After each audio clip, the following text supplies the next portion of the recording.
뉴스 시작합니다. 저는 동정민입니다. 윤석열 대통령 다음 주 월요일 미국 국빈 방문을 떠나는데요.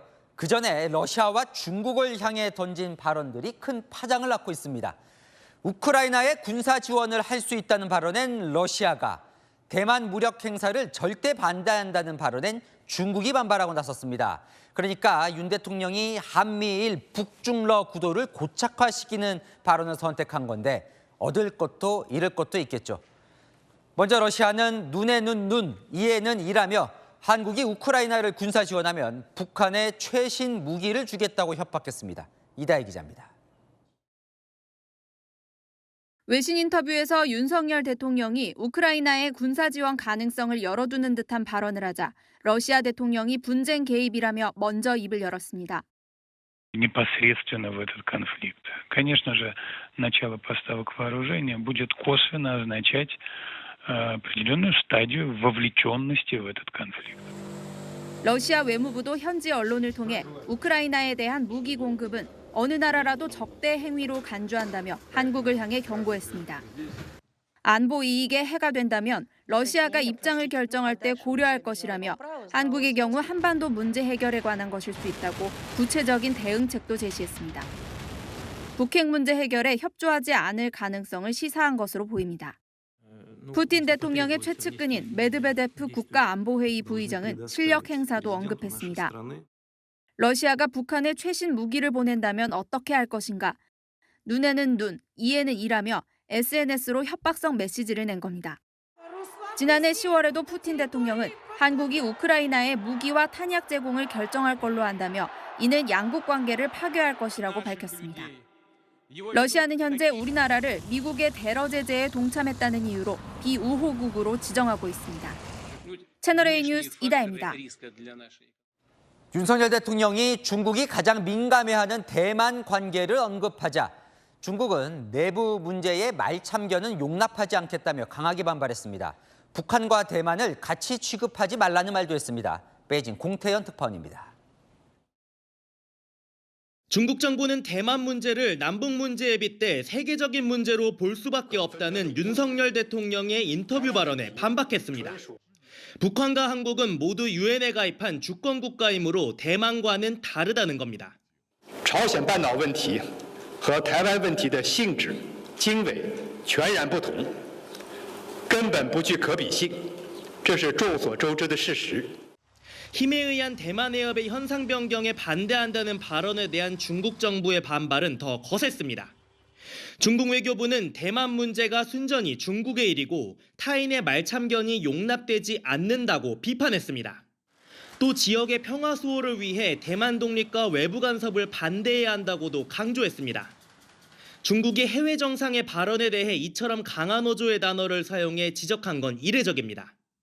우리 외교부는 국제사회 보편적 원칙을 언급한 우리 정상에 대해 입에 담을 수 없는 발언을 했다며 심각한 외교적 결례라고 반발했습니다. 하나의 중국 원칙을 엄수하고 대만 문제를 신중히 처리하길 바란다고 경고를 날린 상황에서 한중 간 긴장감이 고조되고 있습니다. 베이징에서 채널A 뉴스 공태현입니다. 자, 그럼 반대로 윤석열 대통령의 발언을 반길 미국 반응 알아보겠습니다. 그동안 우크라이나 군사 지원을 지속적으로 요청을 해왔었죠. 워싱턴 현지 연결합니다. 자, 이은호 특파원, 이 특파원이 미국 국방부에 직접 물어봤죠? 네, 우크라이나의 무기 지원 가능성을 열어놓은 윤석열 대통령의 언급에 대해 미국 국방부의 입장을 물었습니다. 환영한다는 입장이 즉각 돌아왔는데요. 나토와 우크라이나 국방연락그룹에 대한 한국의 기여를 환영한다는 내용이었습니다. 우크라이나 국방연락그룹은 우크라이나 지원을 위해 미국이 이끄는 서방국가 회의체입니다. 미국이 우리나라에게 지원을 압박하는 핵심 이유는 바닥나는 탄약 재고량입니다. 우크라이나가 러시아와의 전쟁에서 155mm 포탄을 하루 평균 2,700발 넘게 사용하는 것으로 알려졌는데요. 미국 전문가 그룹에선 일찍부터 우리 탄약 물량에 관심을 두고 있었습니다. Korea has one of the largest, if not the largest, stockpile of munitions of any country in the world through, backfilling NATO countries that are providing weapons to Ukraine. 미국과 폴란드에 탄약을 판매한 것으로 보고 러시아는 이미 한국을 교전국으로 간주하고 있다는 평가도 나왔습니다. 최근 유출된 미 국방부 문서에서도 미국이 압박한 정황이 드러났는데요. 미국의 탄약 제공 요청에 응한다면 미국이 최종 사용자가 되지 않을 것이라는 대화가 우리 국가안보실 내에서 오간 내용이 포함됐습니다.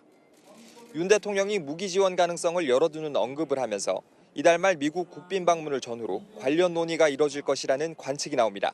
지금까지 워싱턴에서 채널A 뉴스 이윤우입니다. 전통적인 한미일 협력의 한 축인 일본도 화답했습니다. 기시다 일본 총리가 한일 관계를 소중히 한다며 한국에 가겠다, 그러니까 답방 의지를 밝힌 것으로 전해집니다. 한일 셔틀 외교가 재개될 걸로 보입니다. 도쿄 김민지 특파원입니다. 기시다 일본 총리가 방한 의지를 드러낸 곳은 어젯밤 도쿄의 한 호텔에서 가진 일부 언론사 간부들과의 회식 자리로 알려졌습니다. 기시다 총리가 이 자리에서 지난달 윤석열 대통령의 방위를 언급하며 이번엔 내가 가야 한다고 말했다는 겁니다. 또 우리 정부가 강제징용 해법을 제시한 뒤 한일 관계가 개선되고 있다는 점도 언급하며 한일 관계를 소중히 하고 싶다고 강조한 것으로 알려졌습니다. 기시다 총리는 지난달 일본을 방문한 윤 대통령과 회담을 마친 뒤 한국 소주와 일본 맥주를 섞어 마시며 두 차례 회식도 했습니다. 윤 대통령이 떠난 뒤에도 덕담이 이어졌습니다. 大変楽しいお酒を飲ませていただきました。個人的なことも含めてお互いの信頼関係を深める意味で大変この有意義な会話を未来に向かってユン大統領と共に歩んでいきたいと思います。 기시다 총리가 한국을 찾으면 2011년 10월 노다 요시히코 전 총리 이후 12년 만에 일본 총리의 방한이 됩니다. 일본 언론들은 7월에서 9월 정도를 기시다 총리의 방한 시점으로 내다보며 한일 정상 간 셔틀 외교 재개를 기대하고 있습니다. 기시다 총리는 다음 달 19일 열리는 히로시마 주요 7개국 정상회의에 이미 윤 대통령을 초청했습니다. 한일, 한미일 연쇄회동을 통해 3개국 간 우호 관계를 다질 것으로 보입니다. 도쿄에서 채널A 뉴스 김민지입니다.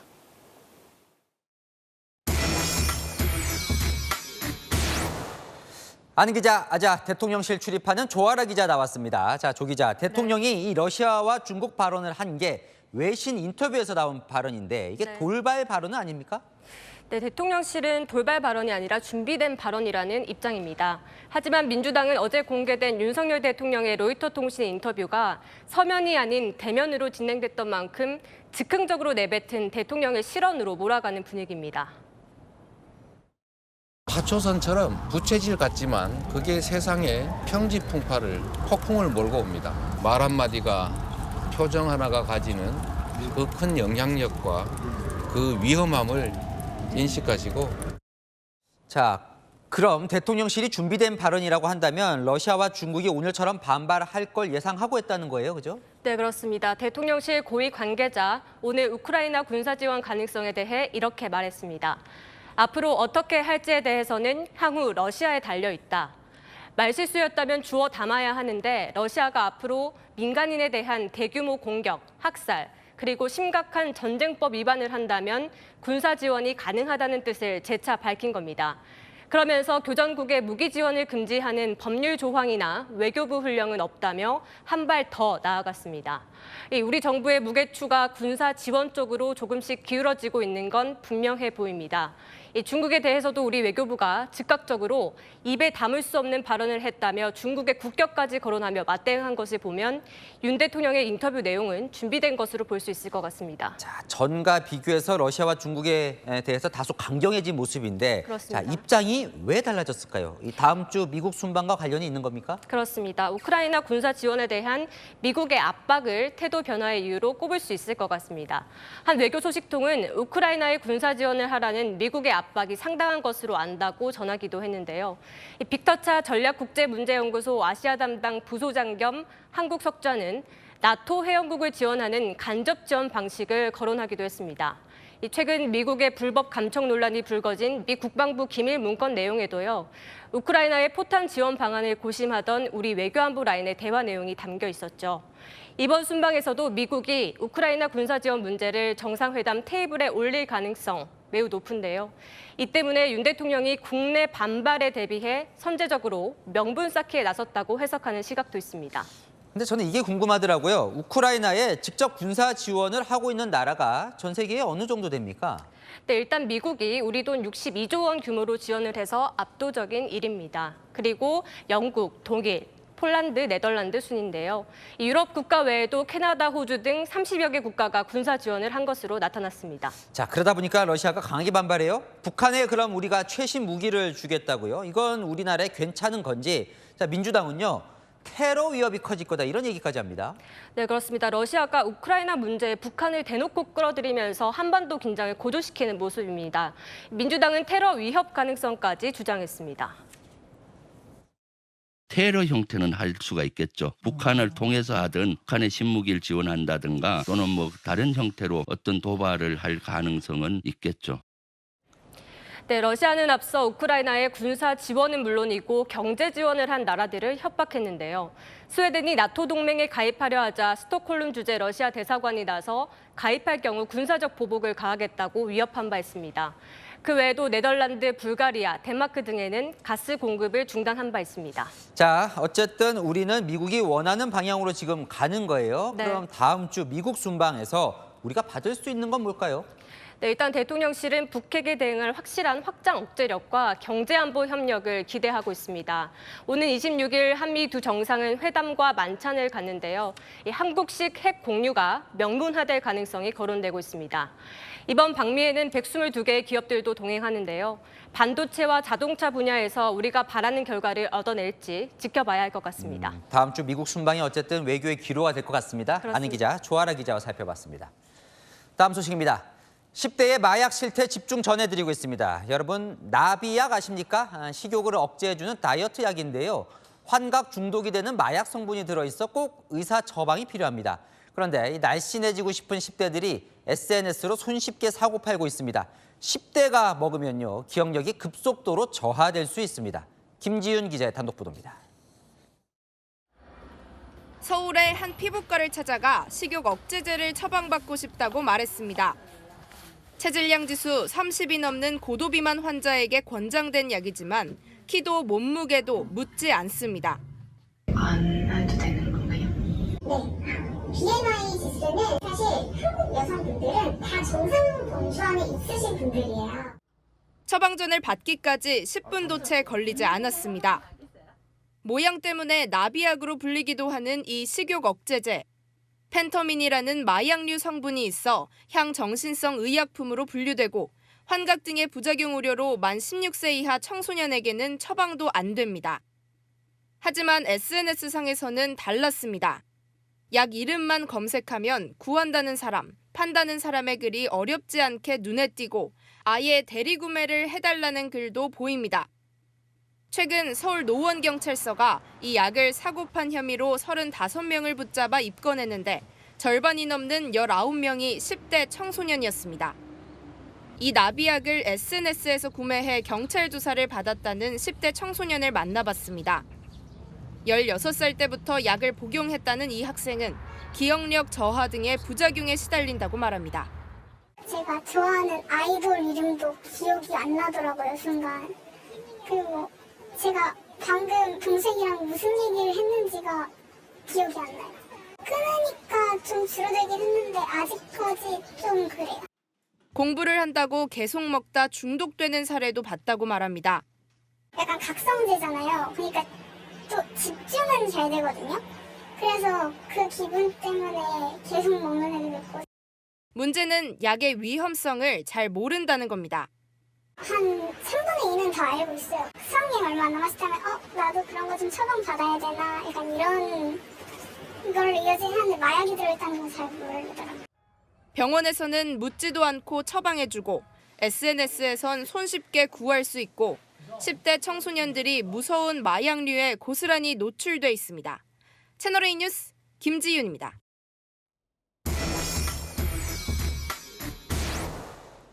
아는 기자 아자 시작합니다. 이 10대 약물 중독 그 실태를 취재 중인 사회일보 최주영 기자와 이야기 나눠보겠습니다. 사실요, 이 나비약은 많이 들어본 거예요. 그런데 이 잘못 복용하면 부작용이 큰가 보죠. 말씀하신 것처럼 생긴 것처럼요. 이 나비 모양을 했기 때문에 나비약으로 부릅니다. 대표적인 식욕 억제제 중 하나인데 부작용, 먼저 영상부터 보시겠습니다. 아버지 브레이크 사이드 당기시고 사이드 당기세요. 사이드.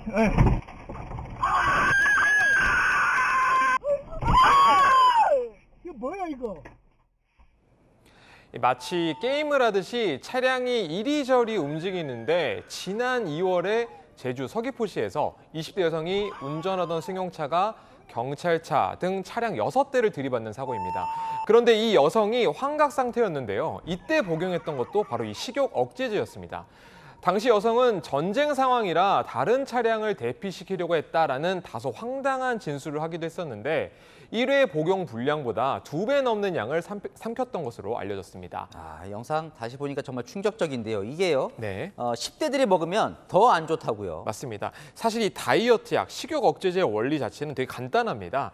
이 도파민이라는 물질을 분비시켜서요, 뇌를 자극하고 몸이 배부르다라고 생각하게 만드는 건데 오남용할 경우에는요, 환청이나 망상, 그리고 환각 등이 발생하는 것은 물론이고 중독 현상이 생기기 시작하는데 뇌 발달적으로 10대가 가장 중독에 취약하다고 합니다. 14세부터 17세 사이가 뇌 발달학적으로 가장 중독에 취약한 나이라고 하거든요. 특정 부위에서 과도하게 많이 분비가 될 경우에는 급성 정신병적 상태가 발생을 하기 때문에 조현병과 같은 영구적인 정신병적 상태를 유발하기도 하고. 자, 이 걱정인데 문제는 10대들도 쉽게 구할 수 있다는 거예요, 그죠? 맞습니다. 앞서 리포트에서 보신 것처럼 사실 의사 처방이 꼭 필요할 뿐만 아니라 이 만 16세 미만에게는 처방이 금지돼 있는데요. SNS를 통해서 불법 판매가 성행하고 있었습니다. 이 취재팀이 30알이 들어있는 나비약 한 통을 처방받는 데 들어간 비용은 3만 원이 조금 안 됩니다. 한정당 1,000원도 안 되는 가격인 건데 온라인에서는요, 한정당 싸게는 3,500원, 비싸게는 15,000원에 팔리고 있었습니다. 최대 15배 정도의 차익이 나다 보니 본인이 처방받아 SNS 판매하는 사례가 많아지는 겁니다. 취재 과정에서 만났던 한 20대 판매자는요, 불법인 것을 알았지만 10대들에게 팔아도 문제되지는 않을 것 같았다라고 경찰에 진술했는데요. 사는 사람도 파는 사람도 이 나비약 거래를 가볍게 생각하고 있어서 엄격한 단속이 필요해 보입니다. 그러니까요, 시청자분께서 질문을 주셨어요. 사실 자, 부작용이 이렇게 심한데 이 약에 대한 규제가 있는 거냐? 실제로 주변에 보면 나비약 쉽게 구한다고 하더라고요. 예, 맞습니다. 사실 우리나라 이 의료 시스템에는 DUR이라고 해서요, 이 의약품 안전 사용 서비스가 있습니다. 개인이 같은 약을 중복해서 처방받지 않는지 감시가 가능한 것인데 병원에서 워낙 다이어트 약으로 경각심 없이 처방을 해주다 보니 이 DUR도 무력해진 셈입니다. 실제로 지난 2021년에는요, 환자 한 명이 한 해 동안 9,000정 넘게 처방받은 사실이 드러나기도 했거든요. 1년간 매일 25알을 복용할 수 있는 양입니다. 이 나비약 남용을 왜 막아야 하는가? 10대들이 무심코 다이어트 약으로 시작해서 결국 성인이 됐었을 때는 이미 중독이 돼 있어 진짜 마약 사범으로 발전하는 경우가 있기 때문에 그만큼 심각성이 더 큰 겁니다. 병원에서도 가려서 처방하고 또 SNS를 통한 유통도 철저히 감독해야 하는 이유입니다. 네, 이 10대 마약 중독 실태 취재 계속 전해주시죠. 아는 기자 최주영 기자와 살펴봤습니다. 범죄 갤러리로 변질된 DC인사이드의 우울증 갤러리 문제, 어제 집중 보도해드렸죠. 보도 이후 더 많은 피해자들이 피해 사실을 알려왔습니다. 성폭력 이후 신체 사진은 물론이고 외모 순위가 적힌 등급표를 올리는 등 미성년자를 상대로 한 2차 가해가 매우 심각했습니다. 먼저 이준성 기자입니다. 지난 2020년 중학교 3학년이던 A양은 교우관계로 힘들어하다 우울증 갤러리를 알게 됐습니다. 비슷한 처지의 또래들이 많다 보니 소속감을 느끼며 활동했고 고민 상담 글도 올렸습니다. 당시 27살인 남성 B씨가 다정한 말투로 신상 정보를 주면 돕겠다며 연락해 왔습니다. 이름과 연락처를 준 순간 B씨는 돌변했습니다. 신상을 퍼뜨리겠다며 몸 사진을 강요했고 직접 만나자고까지 했습니다. 결국 B씨는 집 근처까지 찾아왔고 A양을 이틀간 성폭행했습니다. 우울증 갤러리에 미리 성폭행 암시글까지 올리는 등 철저히 계획된 범죄였습니다. 보내면 안 됐었는데 제 말 들어주는 사람도 없고 판단력이 흐려져서 신상 정보 같은 걸 보냈었거든요. 갤러리를 계속 들어가 봤었는데 여덟로 뭐 알몸 사진 1초삭 이런 글이 올라왔고 이용자들은 남의 일인 양 2차 가해도 서슴지 않습니다. 신체 사진 공유는 기본이고 특정 이용자 간 성관계 소문을 모은 관계도를 그려 올리고 여성 이용자 외모 순위를 매긴 등급표가 나돌기까지 했습니다. 하지만 피해자 대부분 미성년자다 보니 경찰에 신고하거나 가족의 도움을 받기가 어려운 구조였습니다. 되게 심각한 범죄가 계속 일어나는 것 같은데 여기는 공론화가 왜 안 되지? 이런 생각이 계속 들었거든요. 좀 확실하게 좀 실체가 파헤쳐져서 뭔가 폐쇄되든지 그렇게 했으면 좋겠고. A양을 성폭행한 남성은 법정 권고형의 최저인 징역 3년, 집행유예 4년을 선고받고 풀려났습니다. 채널A 뉴스 이준성입니다. 자, 이런 인터넷 공간 그냥 놔둬도 되는 걸까요? 경찰이 우울증 갤러리 폐쇄 요청을 했지만 DC 인사이드는 거부했습니다. 대신 자체 모니터를 실시하고 있다고 했는데 사실상 범죄의 무방비 상태입니다. 모니터 담당 직원들도 한국어에 서툰 중국과 베트남인들이었습니다. 이어서 남용주 기자입니다. DC 인사이드 우울증 갤러리 이용자 20대 김모 씨. 여성과 약물 사진이 무차별로 올라온 걸 보고 깜짝 놀랐습니다. 약물 사진 같은 것도 많이 올라오기도 하고요. 그 알몸으로 누워있는 사진이 있더라고요. 여전히 쓰러져 있더라고요. 3년 전 게시물인데 삭제됐던 게 또 올라온 겁니다. 캡처해가지고서 계속 다시 올리고 있는 사람이 있거든요. 이전 것들을? 네. 극단적 선택 같은 단어가 들어간 게시물은 삭제되지만 우울증 관련 갤러리다 보니 졸피뎀, 코데인 같은 약물명은 그대로 노출됩니다. 여기다 이용자들만 아는 은어로 글을 올리면 말 그대로 속수무책입니다. DC 인사이드는 비용 절감을 위해 주로 베트남과 중국 지사 현지 인력을 통해 게시글을 모니터하고 있습니다. 그런 단어는 중국 사람뿐만 아니라 저희도 모르잖아요. 그 저희도 빨리 캐치하기 어렵거든요. 경찰은 10대 여고생 투신 생중계 사건 이후 우울증 갤러리 폐쇄 요청 공문을 보냈지만 DC 인사이드는 거부했습니다. 갤러리는 회사 소유가 아닌 이용자들의 저작물이 올라오는 곳이란 해명. 한마디로 회사는 관리만 한다는 겁니다. 대신 방송통신심의위원회가 갤러리를 일시 차단하는 방안을 검토하고 있지만 명확한 규정은 없는 상태. 우울증 갤러리를 닫으면 이용자들이 다른 오픈 채팅방으로 옮겨가는 풍선 효과를 우려하는 목소리도 나옵니다. 채널A 뉴스 남영주입니다. 민주당 전당대회 돈봉투 의혹 속보로 이어갑니다. 돈봉투 안에 든 현금을 마련해준 이른바 스폰서 사업가가 있었다는 의혹이 제기됐습니다. 그 대가로 그 스폰서 자녀가 이재명 당시 대선 캠프에 채용될 걸로 보이는 정황도요. 검찰은 돈봉투 연루 의혹을 받고 있는 강내구 한국감사협회장에 대해 구속영장을 청구했습니다. 박건영 기자입니다.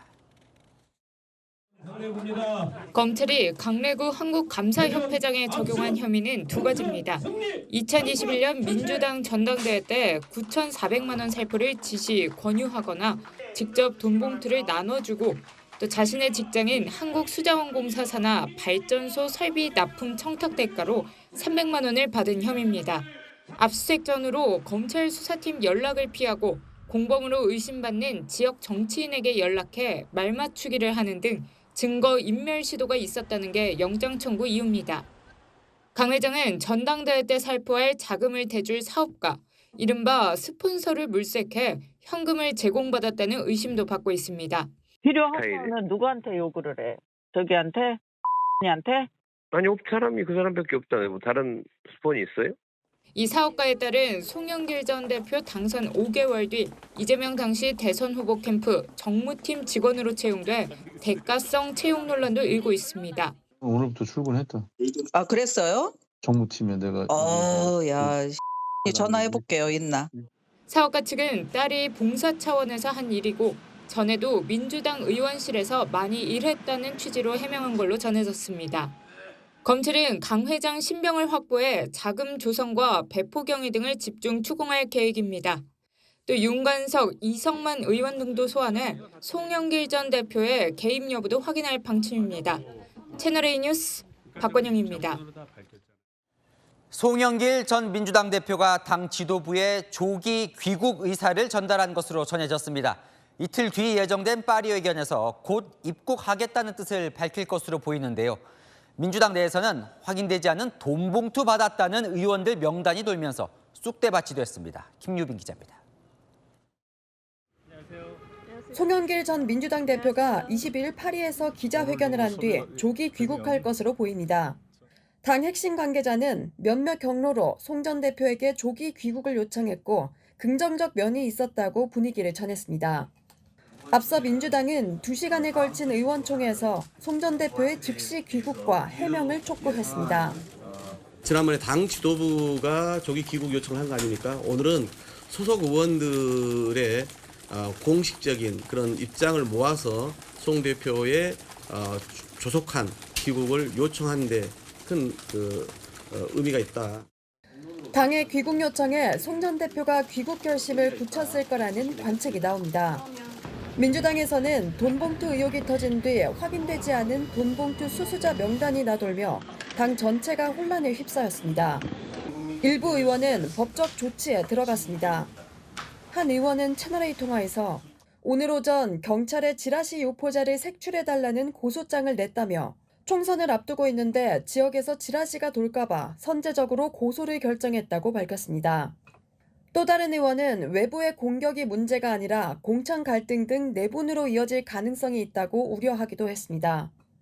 송 전 대표는 22일 회견에서 검찰 수사와 탈당 요구 등에 대한 입장도 밝힐 것으로 전해졌습니다. 채널A 뉴스 김유빈입니다. 오늘 국민의힘 최고위원회의 모습인데 선출직 최고위원이 2명뿐이죠.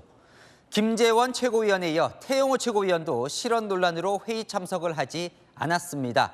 조만간 당은 이들에 대한 징계에 나설 것으로 보입니다. 홍지은 기자입니다. 이딴 실언 논란으로 태영호 국민의힘 최고위원이 최고위원회의에 불참했습니다. 제주 4.3 사건과 백범 김구 선생 발언 등 역사 논란에 휩싸이면서 하루간 자숙에 나선 겁니다.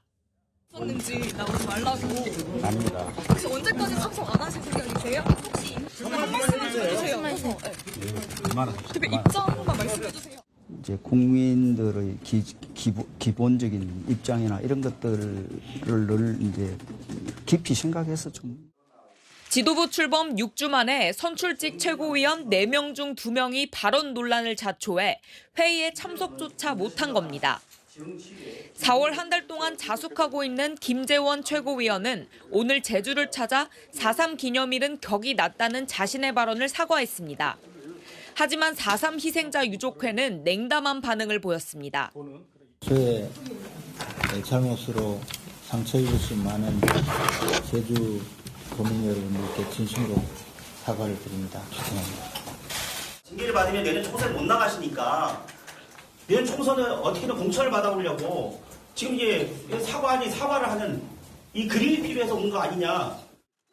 오는 24일 출범하는 국민의힘 윤리위원회는 이르면 다음 주 두 최고위원에 대한 징계 여부를 논의할 것으로 보입니다. 윤리위 관계자는 채널A에 국민의힘 윤리규칙 4조에는 국민 정서와 동떨어진 언행을 해서는 안 된다고 되어 있다며 두 최고위원에 대한 징계 가능성을 시사했습니다. 채널A 뉴스 홍지은입니다.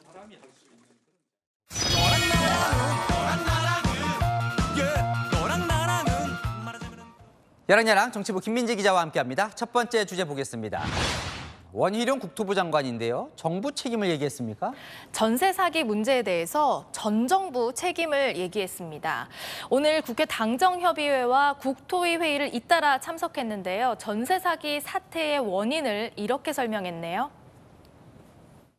지난 정부 5년 동안 특히 집값이 2배 이상 폭등을 하다 보니까 위기에 몰렸습니다. 새 정부 하에서 이 피해가 터지고 있는 겁니다. 집값 폭등, 전세값 폭등, 무리한 입법들과 이 선심 정책성 보증금에 대한 무제한 대출 이런 게 되다 보니까 사기꾼들에게 먹잇감을 던져준 거죠. 지금 언급한 저것들이 이제 전 정부의 부동산 정책 실패가 이 사태를 불러일으켰다 이런 거네요. 맞습니다. 그래서 야당은 발끈했지만요. 원장관은 오히려 반성하라고 했습니다. 부동산에 대해서 그렇게 자신 없으면 다시 민주당에 정권 돌려주시죠. 저희들 해결하겠습니다. 전세 사기의 원인 제공이 언제 이루어졌는지부터 반성이 필요하다고 봅니다. 좋습니다. 남탓할 시간에 정말 좋은 대안을 만들어 주시기 바랍니다. 장관이 전 정부 책임을 강조하자 발끈한 민주당은 전 정부 얘기로 맞섰는데요. 저희들이 달게 봤습니다마는 원인 제공자가 갑자기 해결사를 자처해서는 받아들이기가 곤란하지 않을까. 최소한의 양심은 있어야 되지 않을까. 무슨 말씀이세요? 사실은 이명박 정부 때부터 있었죠. 이게 깡통 갭 투자라든지 뭐 이런 게 있었죠. 이제 정부의 책임 아니겠습니까? 전 정부 잘못이든 전 정부 잘못이든 중요한 건 지금의 해결책이겠죠. 네, 다음 주제 보겠습니다. 요즘 돈봉투 때문에 여의도 시끄러운데 왜 찢어진 돈봉투입니까? 네, 오늘 국민의힘 최고위에서요. 이 돈봉투를 찢는 일이 있었습니다. 더불어민주당 국회의원들이 형님 나도 주세요 하는 돈봉투, 이 돈봉투를 찢어버리겠습니다. 민주당의 돈봉투 문화를 찢어주십시오.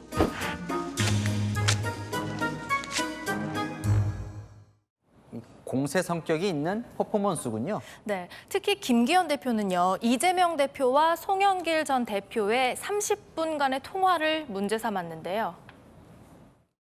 송 대표와 이재명 대표가 서로 말을 맞추어서 진실 은폐하기로 뭐이라도 한 겁니까? 어떻게 하면 여론의 관심을 피해갈지를 협의한 것 아닙니까? 저급한 의욕적입니다. 국민의힘은 무슨 사건이 터지면 진실을 은폐하기 위해 모의부터 하나 봅니다. 돼지 눈에는 돼지만 보인다는데.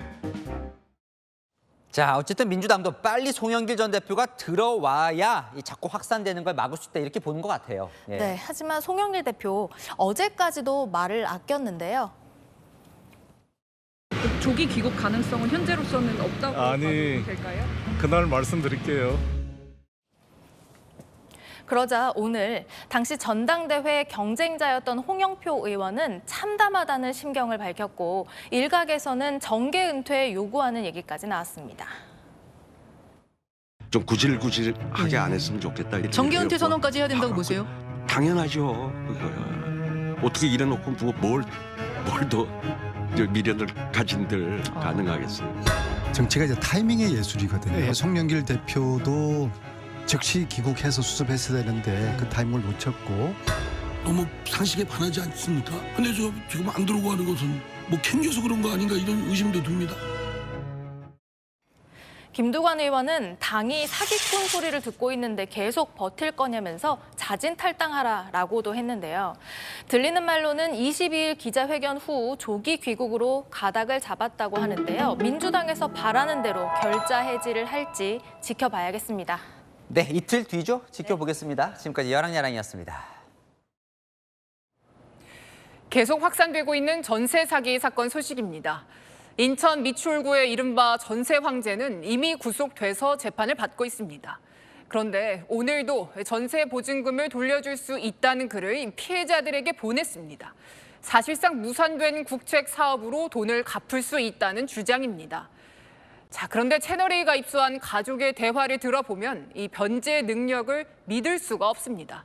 백승현 기자가 취재했습니다.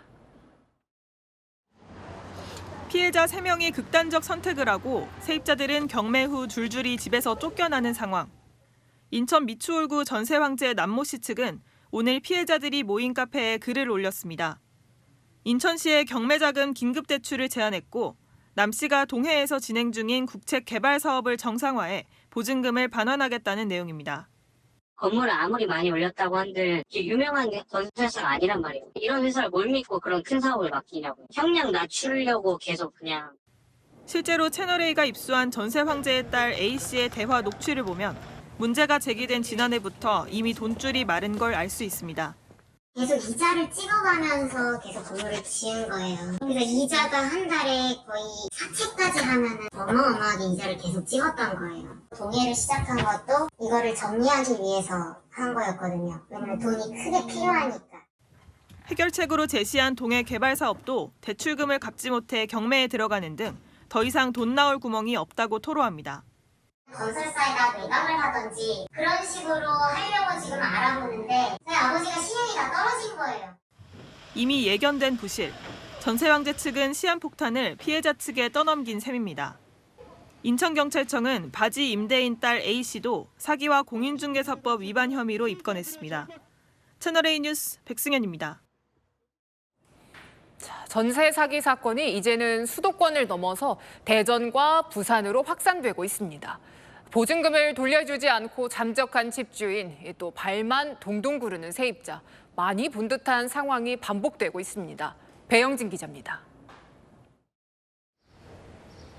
부산의 한 빌라. 엘리베이터에 쪽지가 붙었습니다. 전세 계약 만료일이 다가오는데 집주인과 연락이 안 된다며 주의를 당부합니다. 이 빌라 주인은 70대 정모 씨와 60대 박모 씨 부부. 이달 초 연락을 끊고 종족을 감췄습니다. 아직 소식조차도 모르고 소재지 파악조차도 안 되고 있으니까 그냥 마냥 하루하루 그냥 기다리고 있죠. 계약하기 처음으로 돌아가고 싶죠. 네. 부부가 소유한 빌라와 오피스텔 건물은 현재 파악된 것만 4동. 이곳에 89세대 세입자가 낸 전세 보증금은 54억 원으로 추산됩니다. 대부분 사회생활을 갓 시작한 20대나 신혼부부들입니다.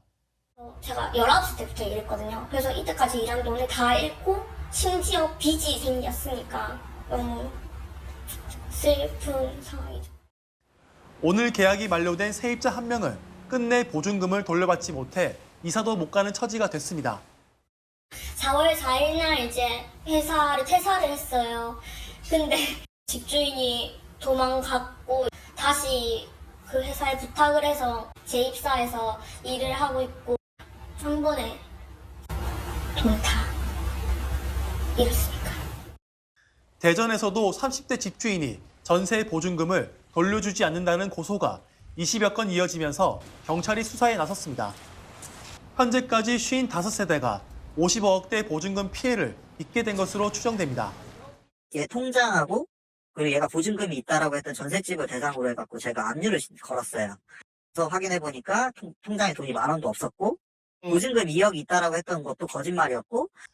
집주인들은 대부분 세입자의 전세 보증금으로 주택을 매입하는 무자본 갭 투자를 악용했습니다.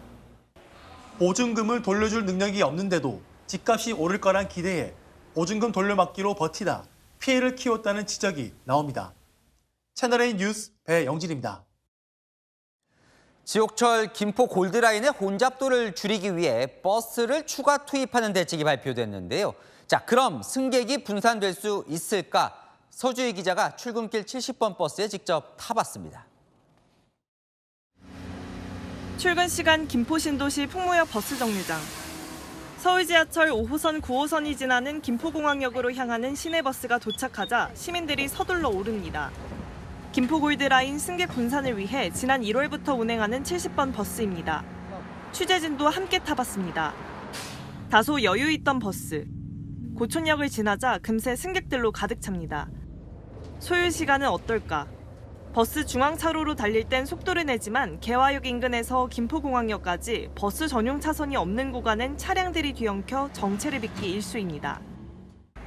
버스로 풍무역에서 김포공항역까지 총 28분이 걸렸는데요. 지하철로 이동했을 때보다 2배 넘는 시간이 걸렸습니다. 경기도는 다음 주부터 이 노선에 전세버스 24대를 추가 투입해 김포 골드라인의 혼잡도를 분산시킬 계획입니다. 버스 이용이 수월해져 좋다는 반응도 있지만 버스 투입해가지고 그 덕분에 조금이라도 더 많은 사람들 출근할 수 있게 해주는 게 좋다고 생각돼요.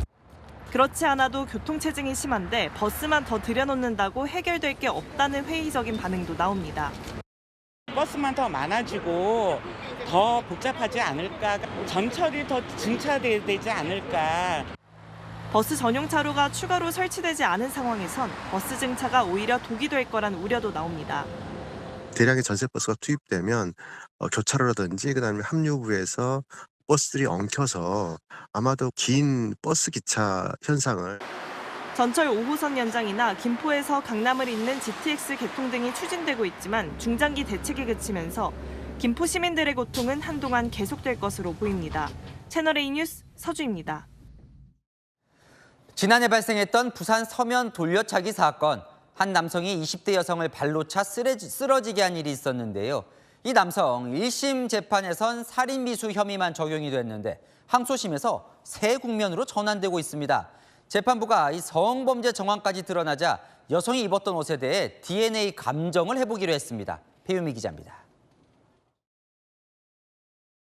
엘리베이터를 기다리는 여성. 뒤에 있는 남성이 난데없이 머리를 걷어찹니다. 쓰러진 여성에게 수차례 발길질을 하더니 어깨에 둘러매고는 CCTV가 비추지 않는 복도로 걸어나가고 7분 뒤 건물을 빠져나갑니다. 부산 서면에서 발생한 이른바 부산 돌려차기 사건입니다. 가해자는 경호업체 직원 출신의 정과 18범인 30대 A씨. 피해 여성이 기분 나쁘게 쳐다봐 범행을 했다고 진술했고 1심에서 살인 미수 혐의로 징역 12년을 선고받았습니다. 지금껏 사과 한 번 못 들은 피해 여성은 외상성 2개 뇌출혈과 오른쪽 발목 완전 마비로 후유증을 앓고 있습니다. 당연히 일반인처럼은 못 걷고 신경의 문제라서 그게 뭐 이렇게 재활을 한다고 해서 더 나아질 게 없어가지고. 항소심 재판에선 남성이 CCTV 사각지대에 있었던 7분이 쟁점이 됐습니다. 피해 여성 측은 남성이 성범죄를 저질렀을 가능성을 제기했습니다. 후유증으로 당시 상황을 기억하지 못하지만 당시 옷이 일부 벗겨진 점 등을 근거로 들었습니다. 검찰도 가해 남성이 휴대전화로 성폭행 처벌 등을 검색한 만큼 성폭행 가능성을 의심하고 있습니다. 결국 재판부는 어제 공판에서 범행 당시 피해자가 입은 바지와 속옷 등에 대해 추가 DNA 감정을 결정했습니다. 기소되지 않은 성범죄에 대해 유무죄를 판단할 수는 없지만 범행 동기를 정확하게 밝힐 필요가 있다는 이유에서입니다. 안 좋은 일을 당하긴 했지만 다른 사람들한테도 뭔가 메시지를 전하고 싶었어요. 피해자는 당당해도 되고 피해자는 숨을 필요도 없다. 피해자 측은 가해 남성을 엄벌에 처해달라는 공개 탄원서 모집을 시작했는데 일주일 만에 5만 5천 명이 동참했습니다. 채널A 뉴스 배유미입니다. 네, 중국 동포로 구성된 폭력 조직이 노래방을 장악하고 폭행을 일삼았습니다. 보도협회라는 조직을 만들어서 활동했는데 마약 범죄 혐의도 적발됐습니다. 장우림 기자입니다. 지난해 12월 가리봉동 한 노래방에 남성 3명이 들어옵니다. 카운터에 앉아있는 여성에게 몇 마디 하더니 뜨거운 음료가 담긴 종이컵을 집어던집니다. 놀란 여성이 도망가자 남성이 따라가 머리채를 잡고 흔듭니다. 자신들이 고용한 노래방 도우미를 안 썼다는 게 폭행 이유입니다. 이들은 노래방 입구를 차로 막아 영업을 방해하고 흉기 들고 협박하는 영상도 노래방 업주들에게 보냈습니다. 저한테 다리 갖고 쓰지 말라. 정말 제발 부탁인데 저한테 다리 쓰지 말라. 2021년 결성된 조선족 폭력 조직 가리봉 보도협회입니다. 이들은 총책 40대 박모 씨를 중심으로 자금책 1명과 조직원 6명 등 모두 8명으로 구성됐는데 노래방 상권 장악이 목표였습니다. 피해 노래방은 확인된 것만 40여 군데로 문화의 거리를 중심으로 가리봉동 일대 노래방 대부분이 당한 겁니다. 자기네 모습 쓰달라. 그냥 항상 불안했죠. 항상 불안하고 무섭고. 경찰은 일당들을 검거했는데 필로폰을 소지하고 투약한 사실도 드러났습니다. 외국인 밀집 지역 일대의 각종 불법 행위에 대해 첩보 수집을 강화하고 범죄 분위기를 사전에 제압하는 등 엄정 대응할 예정입니다. 경찰은 이들을 범죄단체 조직죄 등의 혐의로 검찰에 송치했습니다. 채널A 뉴스 장호림입니다. 자, 유명 가구업체 8곳의 담합이 뒤늦게 드러났습니다.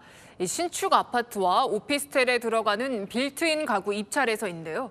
9년 가까이 지속된 담합 과정에서 5% 정도 비싸진 가구 가격은 고스란히 입주자들의 부담이 됐습니다. 김민곤 기자의 보도입니다.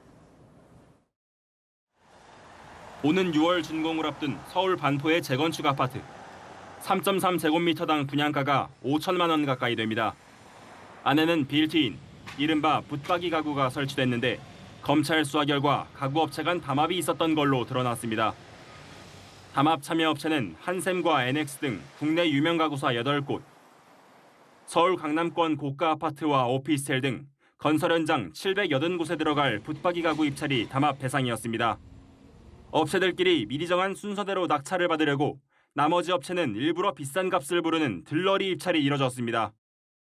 업체 직원들끼리 SNS 단체 대화방을 만들어서 회사 기밀인 견적서는 물론 업체별 입찰액까지 공유했습니다.